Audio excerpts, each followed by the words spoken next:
ও আমার ভাইজানেরা শুনে রেখে দাও, আল্লাহ পাকের দিওয়ানারা ও নবীর উম্মত উম্মতি গণেরা বড় পীর আব্দুল কাদের জিলানী রহমাতুল্লাহ আলাইহি, বড় পীর আব্দুল কাদের জিলানী রহমাতুল্লাহ আলাইহি পর্যন্ত শয়তান ধোঁকা দিয়েছিল। বড় পীর আব্দুল কাদের জিলানী রহমাতুল্লাহ আলাইহি একদিন হঠাৎ তিনি একদিন যাতে লাগলেন, হঠাৎ করে মেঘের ভিতর থেকে আওয়াজ দেয়, এ বড় পীর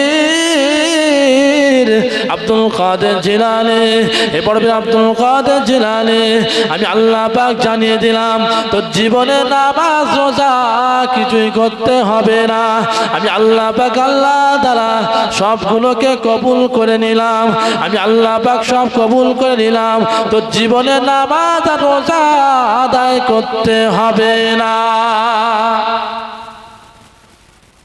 মেঘের ভিতর থেকে ইবলিস শয়তান বলছে, হে বড় পীর আব্দুল কাদের জিলানী রহমাতুল্লাহ আলাইহি, তোমার জীবনে নামাজ রোজা দান সাদকা কিছু করতে হবে না, আমি আল্লাহ তোমার প্রতি সন্তুষ্ট হয়ে গেলাম।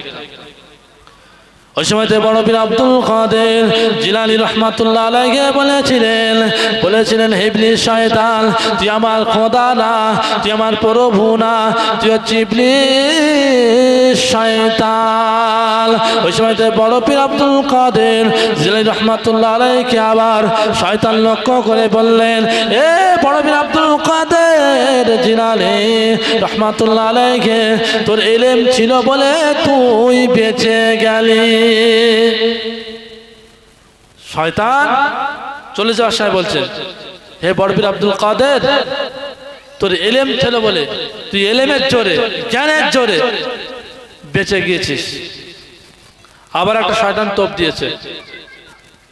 ওই সময় বড় পীর আব্দুল কাদের জিলানী রহমাতুল্লাহ আলাইহি বললেন, যে শয়তান আমি আমার ইলমের জোরে বাঁচি না, আমার জ্ঞানের জোরে আমি বাঁচি না, আল্লাহ পাক আমাকে বাঁচিয়েছে। তখন ইবলিস শয়তান মাথা হ্যাট করে চলে গেলেন। আর ইবলিস শয়তান আমাদের ধোঁকা দেবে না ভাই? আমাদের তো ধোঁকা অ্যাভেলেবেল ধোঁকা দিচ্ছে।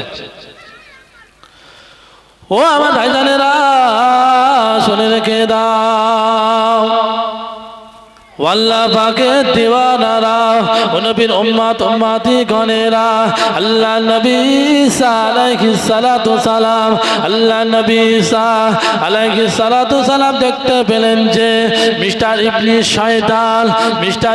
শয়তান পাঁচটা গাদা নিয়ে পাঁচটা গাদার উপরে মাল নিয়ে ইবলিস শয়তান বার হয়েছে। আল্লাহ নবী ঈসা আলাইহিস সালাতু সালাম বললেন, ইবলিস শয়তান এই পাঁচটা গাদার উপরে কি আছে?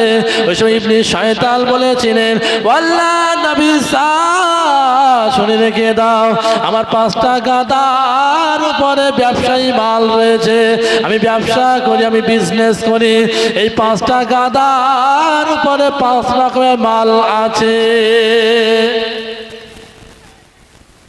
ইবলিস শয়তান 5টা গাদা নিয়েছে, আর ওই 5টা গাদার উপরে 5টা বোঝা আছে, বোঝা। তখন ইবলিস শয়তানকে লক্ষ্য করে আল্লাহ নবী ঈসা আলাইহিস সালাম বললেন, হে ইবলিস, তুই কি ব্যবসা করিস, কি বিজনেস করিস? ওই সময়তে আচ্ছা ভাই, ইবলিস শয়তান কি আমাদের মতন ব্যবসা করবে? আমরা ব্যবসা করি কি সবজি ব্যবসা করি, আমরা ব্যবসা করি হাঁড়ি কুড়ি ব্যবসা করি, আমরা ব্যবসা করি সবজি, বিভিন্ন রকমের ব্যবসা আমরা করি। কিন্তু ইবলিস শয়তান কি আমাদের মতন ব্যবসা করবে? তা কখনো না। ও সোনার মালিকেরা শুনে রেখে দাও, ওই সময় আল্লাহ নবী ঈসা আলাইহিস সালাতু সালাম বললেন, ইবলিস শয়তান তোর প্রথম গাদার উপরে কি কি ব্যবসা রয়েছে, কি বিজনেস রয়েছে। ওই সময়তে ঈসা আলাইহিস সালাতু সালামের জবাবে ইবলিস শয়তান বলেছিলেন, ওয়াল্লাহ নবী ঈসা শুনে রেখে দাও, আমার প্রথম গাদার উপরে রয়েছে অত্যাচার জুলুম, অত্যাচার আর জুলুম আছে। আমি ইবলিস শয়তান এই অত্যাচার জুলুমটা তাদের কাছে বিক্রয় করব।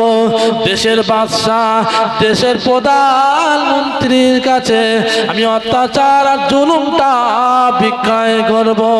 আমার ভাইজানেরা, আল্লাহ পাকের দিওয়ানারা, ইবলিস শয়তান অত্যাচার আর জুলুম বিক্রয় করেছে দেশের প্রধানমন্ত্রীর কাছে, রাষ্ট্রপতির কাছে, স্বরাষ্ট্রমন্ত্রীর কাছে। যার কারণে অনেক সময় শোনা যায় এই দেশে মুসলমানদের ঠাঁই হবে না। এই কখনো এনআরসি হচ্ছে, কখনো ওয়াকফ বিল পাস হয়ে যাচ্ছে, কখনো 3 তালাক হচ্ছে, আবার হালি করে দেখা যায় SIR হচ্ছে না, হয় না। তার মানে ইবলিস শয়তান দেশের প্রধানমন্ত্রীর কাছে, রাষ্ট্রপতির কাছে, স্বরাষ্ট্রমন্ত্রীর কাছে অত্যাচার আর জুলুম বিক্রয় করেছে, আর তারা নিয়েছে। আর সেই অত্যাচার জুলুম আর জনগণের উপরে হচ্ছে। কখনো বলছে এনআরসি হবে, কখনো বলছে কে হবে, কখনো বলছে যে মুসলমানদের কোনো অধিকার নেই, এটা হিন্দু রাষ্ট্র হবে। কখনো বলছে আবার যে ওয়াকফ বলে কোনো বিল থাকবে না, 3 তালাক বিল হটিয়ে দাও, নারী সুরক্ষা দেবে। মানে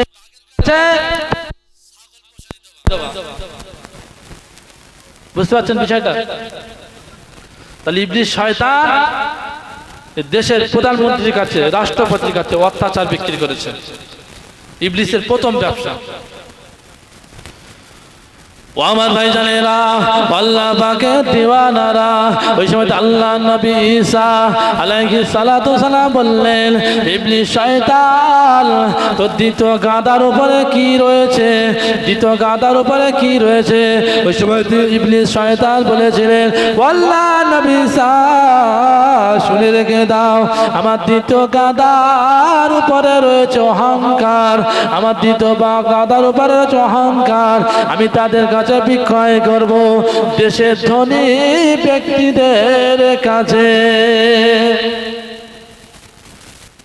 অহংকার ইবলিস শয়তান বিক্রয় করবে দেশের ধনী ব্যক্তি।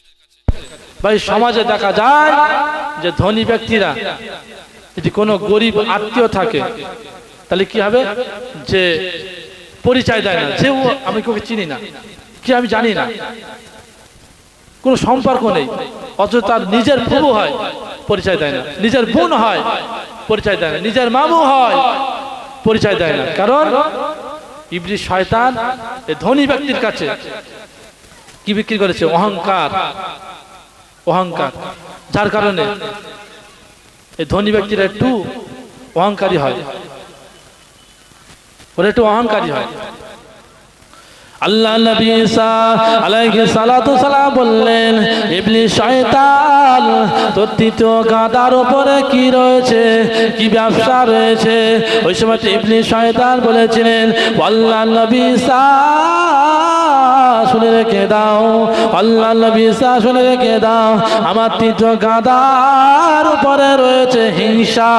আমি এটা কারোর কাছে বিক্রয় করব না, আমি এটা দেশের আলেমদের কাছে বিক্রয় করব। আমার ভাইজানেরা, আর সমাজের মাটিতে দেখতে পাবেন জালেমদের ভিতরে এত হিংসা রয়েছে, আপনি অবাক হয়ে যাবেন। বড় জুব্বা পরে বেড়াচ্ছে, অথচ মনের ভিতরে, দিলের ভিতরে হিংসা ছাড়া বাঁচে না। আলেমদের ভিতরে এত পরিমাণ হিংসা রয়েছে, আপনি অবাক হয়ে যাবেন। এটা হক কথা, কিন্তু অনেক হয়তো আলেম রেখে যাচ্ছে পারে আমার প্রতি, কিন্তু আই ডোন্ট কেয়ার, আমি কারো পরোয়া করিনি। আই ডোন্ট নো মাইন্ড, কারো ধারও ধরি না। ইবলিস শয়তান এদের কাছে হিংসা বিক্রি করেছে। আল্লাহ নবী ঈসা আলাইহিস সালাতু সালাম বললেন, ইবলিস শয়তান তো 4 নম্বর গাদার উপরে কি মাল রয়েছে, কি ব্যবসা রয়েছে। ওই সময় ইবলিস শয়তান বলেছিলেন, আল্লাহ নবী ঈসা শুনে রেখে দাও, আমার 4 নম্বর গাদার উপরে রয়েছে, আমার 4 নম্বর গাদার উপরে রয়েছে গীবত। আমার ভাইজানেরা, ইবলিস শয়তান বলেছিলেন, আল্লাহ নবী ঈসা শুনে রেখে দাও, আমি গীবতটা তাদের কাছে বিক্রয় করব, তাদের কাছে বিক্রয় করব দেশের মা বোনদের কাছে। আমি গীবত তাদের কাছে বিক্রয় করব দেশের মা বোনদের কাছে। আচ্ছা ভাই, আমাদের সমাজে মা বোনেরা গীবত করে বলে মনে হচ্ছে? আল্লাহর ওলি মানুষ না, ওরা মোট গীবত করে না, আল্লাহর ওলি মানুষ, ওনাদের জান্নাত থেকে চলে এসেছে। পাড়ার মা বোনেরা যদি এক জায়গায় হয়, রাগ করবেন না মা বোনেরা, পাড়ার মহিলা যদি এক জায়গায় হয়, এক ঘাটে যদি হয়, তুই বল দিচ্ছিস আমার যখন বিয়ে হয়নি আমি কি মোটা সোটা ছিলাম, আমার হেলথ চেহারা কত সুন্দর ছিল, আরে শ্বশুর বাড়ি এসে না খেয়ে পাখির মতো হালকা হয়ে গেছে, ওড়বে ওড়বে ভাব, মানে ডানা গজিয়েছে, বুঝতে পারছেন? আর স্বামীর নামে গীবত, দেবরের নামে গীবত, ননদের নামে গীবত। মহিলা মুহাদ্দিস এক জায়গায় হলে যত গীবত গেল্লা ওদের কাছ থেকেই পাবে। মা বোনেরা বেশি গীবত করে, খবরদার, সাবধান হয়ে যাও। গীবতের গুনাহ আল্লাহ ক্ষমা করবে না। এটা হচ্ছে হকুল ইবাদ, বান্দার গুনাহ, বান্দার হক নষ্ট করা আল্লাহ কোনোদিন ক্ষমা করবে না। কিন্তু হকুল্লাহ, আল্লাহর হক যদি তুমি নষ্ট করো, আল্লাহ চাইতে তোমাকে ক্ষমা করতে পারে, কিন্তু বান্দার হক নষ্ট করলে, বান্দা যদি ক্ষমা না করে, মক্কা শরীফের ইমাম কারি সুদাইস রহমান হুজুর যদি এসে তোমার কবরের পাশে দোয়া করে, ও দোয়া কবুল হবে না। ও আমার ভাইজানেরা, শুনে রেখে দাও, আল্লাহ পাকের দিওয়ানারা, নবীর উম্মত উম্মতি গণেরা, আল্লাহ নবী ঈসা আলাইহিস সালাতু সালাম বলেছিলেন, ওই সময় ইবলিসকে লক্ষ্য করে বলেছিলেন, ইবলিস শয়তান, তোর 5 নম্বর গাদার উপরে কি ব্যবসা রয়েছে। ওই সময় ইবলিস বলেছিলেন, আল্লাহ নবী ঈসা শুনে রেখে দাও, আমার 5 নম্বর গাদার উপরে রয়েছে খিয়ানাত, আমার 5 নম্বর গাদার উপরে রয়েছে খিয়ানাত। আমি তাদের কাছে বিক্রয় করব, ব্যবসাদারের কাছে বিক্রয় করব। ব্যবসাদার উচিত হলো সঠিক মাল ওজন করে নেওয়া, সঠিক মাল ওজন করে জনগণকে দেওয়া, কিন্তু ওই ব্যবসাদাররা খেয়ানাত করবে, আমি তাদের কাছে খেয়ানাতটা বিক্রয় করব। হুজুর, এই আমানাতটা, এই খেয়ানাত আমি ব্যবসাদারের কাছে বিক্রয় করব। হুজুর, তাদের উচিত হলো সঠিক মাল ওজন করে মেপে নেওয়া, আর সঠিক মাল মেপে খরিদ্দারকে বুঝিয়ে দেওয়া, কিন্তু তারা এই জায়গায় কি পণতা করবে, তারা সঠিক ওজনে নেবে কিন্তু দেওয়ার সময় কম দেবে, দেওয়ার সময় কম দেবে। আচ্ছা ভাই, ইবলিস শয়তান যখন আল্লাহর দরবার থেকে বিতাড়িত হবার পরে ইবলিস শয়তান বলেছিল, আল্লাহ আমাকে 3টে জিনিস দিতে হবে, আমার 3টে দাবি আছে আল্লাহ, এই 3টে দাবি আপনাকে মানতে হবে। আল্লাহ বলে, ইবলিস বল তো 3টে দাবি কি, তো 3টে দাবি কি? ইবলিস 1 নম্বর দাবি করেছিল, আল্লাহ ইলা ইয়াউমি ইবআসুন, আল্লাহ যেন আমি কিয়ামত পর্যন্ত যেন বেঁচে থাকি, আল্লাহ আমার হায়াত দিতে হবে। আল্লাহ বলছে, ইবলিস আমি আল্লাহ তোমার দোয়া কবুল করে নিলাম। 2 নম্বর দাবি করলে ইবলিস, আল্লাহ আমি জানো দুনিয়ার এক প্রান্ত থেকে আরেক প্রান্ত পর্যন্ত মুহূর্তের ভিতরে যেন যেতে পারি। আল্লাহ বলে, ইবলিস আমি আল্লাহ তোমার দোয়াকে কবুল করে নিলাম। 2 নম্বর দাবিটা আমি আল্লাহ মেনে নিলাম। ইবলিস শয়তান 3 নম্বর দাবি করলেন, আল্লাহ যেন আমি মানুষের রক্তে শিরা উপশিরা যেন আমি চলতে পারি। আল্লাহ বলে ইবলিস আমি আল্লাহ তোমার এই দোয়াটা 3 নম্বর দাবিটা মেনে নিলাম, 3 নম্বর দাবিটা মেনে নিলাম। ও আমার ভাইজানেরা শুনে রেখে দাও, আল্লাহ পাকের দিওয়ানারা, ও নবীর উম্মত উম্মতি গণেরা, ও নবীর উম্মত উম্মতি গণেরা, ওই সময় ইবলিস বলেছিলেন ও রব্বি আল্লাহ পাক আল্লাহ তাআলা, ও রব্বি আল্লাহ পাক আল্লাহ তাআলা, আল্লাহ দুনিয়ার বান্দারা আপনার বান্দারা মসজিদে নামাজ আদায় করবে আল্লাহ, মসজিদে নামাজ আদায় করবে আল্লাহ, আমি ইবলিস শয়তান আমার একটা মসজিদ দাও। আল্লাহ পাক জানিয়ে দিলেন ইবলিস শুনে রেখে দাও, তোর মসজিদ হলো বাজার। আল্লাহ ইবলিস তোর মসজিদ হলো বাজার।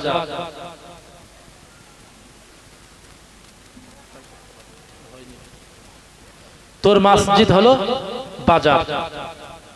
আচ্ছা ভাই ইবলিসের মসজিদ কি বললাম? বাজার। আচ্ছা বাড়িতে যখন কোনো চাচা বার হচ্ছে, যে কখন বাড়ি আসবে, চাচি বলছে যে ওই বেলা 10টার ভিতরে বাড়ি চলে আসবে, আর সেই চাচা বাড়ি আসতেছে বাজারে ঘুরে ঘুরে ঘুরে ঘুরে রাত 10টায়। এরকম ঘটে না? ঘটে না? কারণ তার মানে ইবলিস শয়তানের মসজিদ হলো বাজার। আর বাজারে ভাই কি ফতোয়া নেবে, মানে বড় বড় মুফতি যারা সব বাজারে হাজির, 4 দোকানে, আর বিশেষ করে কি ফতোয়া নেবে। এখনকার সমাজে যা মুফতি আছে তারাও পারবে না, যত ফতোয়া 4 দোকানে। তার মানে কি ইবলিস শয়তানের মসজিদ। ও আমার ভাইজানেরা শুনে রেখে দাও, আল্লাহ পাকের দিওয়ানারা, ও নবীর উম্মত উম্মতি গণেরা, ওই সময় ইবলিস শয়তান বলেছিলেন ও রব্বি আল্লাহ পাক আল্লাহ তাআলা, আল্লাহ দুনিয়ার মানুষ আল্লাহ আযান দেয় জামাত করার জন্য, আল্লাহ নামাজ পড়ার জন্য আযান দেয়, আল্লাহ আল্লাহ আমার একটা আযান দাও। ওই সাথে আল্লাহ পাক আল্লাহ তাআলা জানিয়ে দেয় ইবলিস শয়তান শুনে রেখে দাও, তোর আযান হলো গান। ইবলিসের আযান কি বললাম? গান। আচ্ছা ভাই গান শোনে না শোনে না আমাদের যুবক ছেলেরা, যুবক ভাইরা এক চেটে গান শুনছে। ইবলিস শয়তান আল্লাহর কাছে বলে আল্লাহ যে মুয়াজ্জিন, এই মুয়াজ্জিন সাহেব পাশে বসে আছে, আল্লাহ যিনি মুয়াজ্জিন সাহেব আল্লাহ তিনি আযান দেয়, আল্লাহ আমার একটা মুয়াজ্জিন দাও। আল্লাহ আল্লাহর কাছে দাবি করছে। আল্লাহ বলে ইবলিস তোর মুয়াজ্জিন হলো যে গায়ক, নায়ক আর নায়িকা, যে গান গায় সে হলো তোর মুয়াজ্জিন। তাহলে ইবলিস বলছে আল্লাহ আমার যেমন মসজিদ তেমন মুয়াজ্জিন তেমন আযান, দুটি তিনটি ফাটাফাটি, আর সেইগুলো মুসলমানের ভিতরে পুরো একদম ছেয়ে গেছে। একটু ফিরে আসেন, তওবা করে না, তওবা করে না, তওবা করলে আল্লাহ পাক ক্ষমা করে দেবে। ও আমার ভাইজানেরা শুনে রেখে দাও, আল্লাহ পাকের দিওয়ানারা, ও নবীর উম্মত উম্মতি গণেরা, ও নবীর উম্মত উম্মতি গণেরা, আল্লাহ পাকের কোরআন পারা নাম্বার হলো 28, সূরার নাম আত-তাহরিম। আল্লাহ পাক জানিয়ে দেয় ও আমার বান্দারা শুনে রেখে দাও, আমি আল্লাহ পাক আল্লাহ তাআলা জানিয়ে দিলাম ইয়া আইয়ুহাল্লাযীনা আমানু, ঈমানদার বিশ্বাসী বান্দাগণ তোমরা যা আল্লাহর প্রতি ঈমান এনেছো, তোমরা যা আল্লাহর প্রতি বিশ্বাস স্থাপন করেছো, ঈমান আনার পর আল্লাহ পাক জানিয়ে দিলেন তুবু ইলাল্লাহি ওয়া তাওবাতান নাসুহা, তোমরা খালেস অন্তরে আল্লাহর কাছে তওবা করে নিয়ে না। আল্লাহ বললেন হে আমার বান্দারা, ইয়া আইয়ুহাল্লাযীনা আমানু, যারা আমি আল্লাহ আমার প্রতি ঈমান এনেছে, শুধু ঈমান আনলে হবে না যে আমি আল্লাহকে বিশ্বাস করেছি, নবীকে বিশ্বাস করেছি বলে বসে থাকলে হবে না তো। আল্লাহ বলে তুমি এই ঈমান আনার পরে এবার তোমার কাজ হলো তুবিলাল্লাহি তাওবাতান নাসুহা, খালেস অন্তরে, বিশুদ্ধ অন্তরে আল্লাহর কাছে তওবা করে নাও। ভাই অনেক সময় আমাদেরকে একটা অন্যায় কাজ করলাম, একটা অপরাধমূলক কাজ করলাম, করার পরে তওবা তওবা তওবা তওবা হয়। তওবার মূল শর্ত হলো যে পাপটা করেছি, যে গুনাহটা করেছি ওটার বিষয়ে আল্লাহর কাছে লজ্জিত হয়ে আর জীবনে করব না এই প্রতিজ্ঞা নিয়ে ফিরে আসাকে, প্রত্যাবর্তন করাকে তওবা বলে। ওটা আল্লাহর কাছে গ্রহণযোগ্য হবে। তওবা কেমন করবে চলেন সংক্ষিপ্ত আলোচনা। ও আমার ভাইজানেরা শুনে রেখে দাও, আল্লাহ পাকের দিওয়ানারা, ও নবীর উম্মত উম্মতি গণেরা, ও নবীর উম্মত উম্মতি গণেরা, আল্লাহ পাক রব্বুল আলামিন পবিত্র কোরআন মাজিদের ভিতরে জানাল যে আমার বান্দারা শুনে রেখে দাও, আমি আল্লাহ পাক জানিয়ে দিলাম তোমরা খালেস অন্তরে, বিশুদ্ধ অন্তরে আল্লাহর কাছে তওবা করে নিয়ে নাও, আল্লাহর কাছে ফিরে আসো। আমি আল্লাহ পাক আল্লাহ তাআলা তোমাদের যা তামাম গুনাহগুলো আমি আল্লাহ ক্ষমা করে দেব। আমার ভাইজানেরা, আল্লাহ পাকের দিওয়ানারা, একটা ব্যক্তি, একটা গায়ক ব্যক্তি আল্লাহ দরবারে দোয়া চায়, ও রাব্বি আল্লাহ পাক আল্লাহ তাআলা, ও রাব্বি আল্লাহ পাক আল্লাহ তাআলা, আমি আল্লাহ আমি গান করি আল্লাহ, আমার গান করে করে সংসার চলে আল্লাহ, ও রাব্বি আল্লাহ আমার গলাটা খারাপ হয়ে গেছে আল্লাহ, আমার বয়স হয়ে গেছে আল্লাহ, কাল জনগণ আমাদেরকে আর দাওয়াত করে না। একটা বৃদ্ধা মানুষ তার সারা জীবন গান করে আর গান করে করে তার সংসার চালনা করে। তো এমন সময় গলার ভয়েস খারাপ হয়ে গেছে, বয়স হয়ে গেছে, আর তেমন ঢং ঢং দিতে পারে না, শেষ বয়সে সংসার চালানো খুব কষ্টকর হচ্ছে, কঠিন হয়ে যাচ্ছে। এমন সময়তে আল্লাহর কাছে তওবা করছে, আল্লাহ আমি আর জীবনে গান শুনবো না আল্লাহ, আর গান করবো না আল্লাহ, আল্লাহ আপনি আমার রুজির ব্যবস্থা করে দাও। খালেস অন্তরে তওবা করলেন। ও আমার ভাইজানেরা শুনে রেখে দাও, আল্লাহ পাকের দিওয়ানারা, ও নবীর উম্মত উম্মতি গণেরা, এমন সময়তে গায়বী আওয়াজ আসলে, হে ওমর তোমার রাজ দরবারে একজন বৃদ্ধা মানুষ তওবা করেছে, একজন বৃদ্ধা মানুষ তওবা করেছে, আমি আল্লাহ আমার দরবারে ফিরে এসেছে, আমি আল্লাহ তার তওবা কবুল করে নিলাম, তুমি রাজ দরবারতে পার হয়ে যাও, ওই বৃদ্ধা ব্যক্তিটাকে তুমি সাহায্য করো বলে উমর রাদিয়াল্লাহু আনহু তিনি বৃদ্ধার খোঁজে বার হলেন। দেখতে পেলেন জান্নাতুল বাকিতে ওই বৃদ্ধাটা আল্লাহর কাছে দোয়া করছে, আল্লাহ আর গান করব না আল্লাহ, আল্লাহ গান ছেড়ে দিলাম আল্লাহ, আল্লাহ আপনি আমাকে সাহায্য করুন। দেশের বাদশা উমর রাদিয়াল্লাহু আনহু তিনি যাচ্ছেন, বৃদ্ধা দেখতে পেয়েছে যে আমি গান করি, এটা উমর জানতে পেরেছে, আর আমি জান্নাতুল বাকিতে আছি। উমর রাদিয়াল্লাহু আনহু তিনি আমাকে দেখতে পেয়েছেন বলে দৌড়ে পালিয়ে যাচ্ছে যে আমাকে খবর আছে। এমন সময়তে হযরত ওমর রাদিয়াল্লাহু তাআলা আনহু বলেছিলেন, হে বৃদ্ধা তুমি পালিয়ে যেও না, আমি ওমর নিজে নিজে যাই না, আমি ওমর নিজে নিজে আসি না, আল্লাহ পাক আল্লাহ তাআলা আমাকে পাঠিয়েছেন। ওই সব বৃদ্ধাটা আল্লাহর কাছে দোয়া চায়, ও রাব্বি আল্লাহ পাক আল্লাহ তাআলা সারা জীবন নামাজ পড়িনি, সারা জীবন রোজা রাখিনি, সারা জীবন গান করেছি, নাচ গান করেছি, আল্লাহ শেষ বয়সে আপনার দরবারে তওবা করে নিলাম, আপনি আমার তওবা কবুল করে বাদশা ওমরকে আমার দরবারে পাঠিয়ে দিলেন। এই বলে আল্লাহু আকবার বলে চিৎকার করলেন। আল্লাহু আকবার বলে চিৎকার করার পরে বৃদ্ধাটা মারা গিয়েছে।